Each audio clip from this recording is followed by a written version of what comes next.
current DPT limit.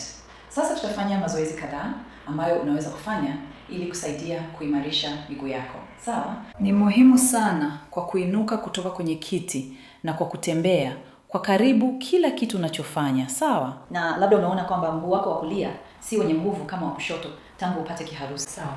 Kwa hivyo zoezi moja tunaloweza kufanya tukiwa tumekaa, ambalo ni zuri ikiwa hujisikii imara sana, ni kuimarisha misuli ya paja, ambayo ni muhimu sana kwa mambo yote hayo nyumbani na maisha halisi. Kwa hivyo ninachotaka kufanya ni kuweka uzito wa kifundo cha mguu kwenye kifundo chako cha mguu.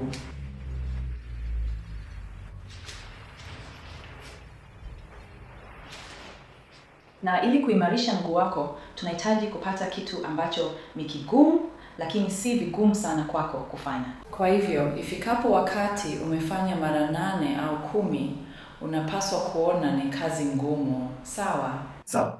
Sawa. Kwa hivyo ninachotaka ufanye ni kunyoosha mguu wako wa kulia, ukinyanyua mguu huo kutoka sakafuni pole pole. Nzuri. Na pole pole chini. Vizuri. Sawa. Nionyeshe tano za hizo, tafadhali. Superlevels sawa.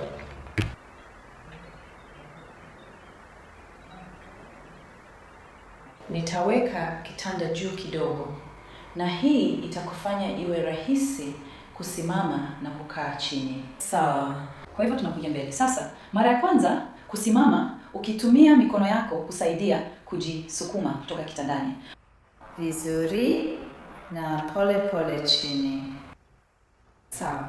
Tena nataka ufanye nyingi za hizi, lakini unahitaji kuziona ngumu kwenye namba 8 na namba 10 ili kuimarisha miguu yako. Sasa unaweza kujaribu hiyo kwa ajili yangu wakati huu ukiwa na mikono yako imevuka. Kwa hivyo hutumii mikono yako. Vizuri. Na pole pole chini.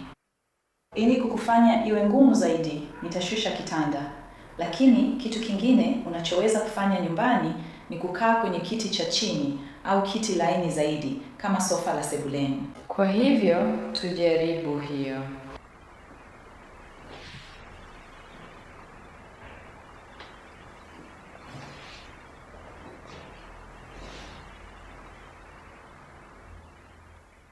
Vizuri.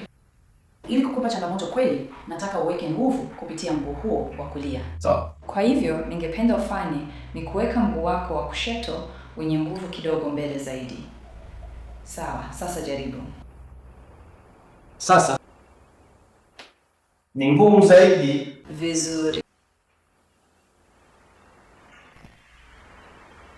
Sawa. Sawa. Na kaa kimya. Kwa hivyo tena, unahitaji iwe kazi ngumu ili kweli kuimarisha miguu yako. Sawa. Ikiwa umefanya mazoezi haya nyumbani, hakikisha unafanya mahali salama ili kuwe na kitu cha kushikilia unapoinuka au mtu karibu na wewe anaweza kukusaidia.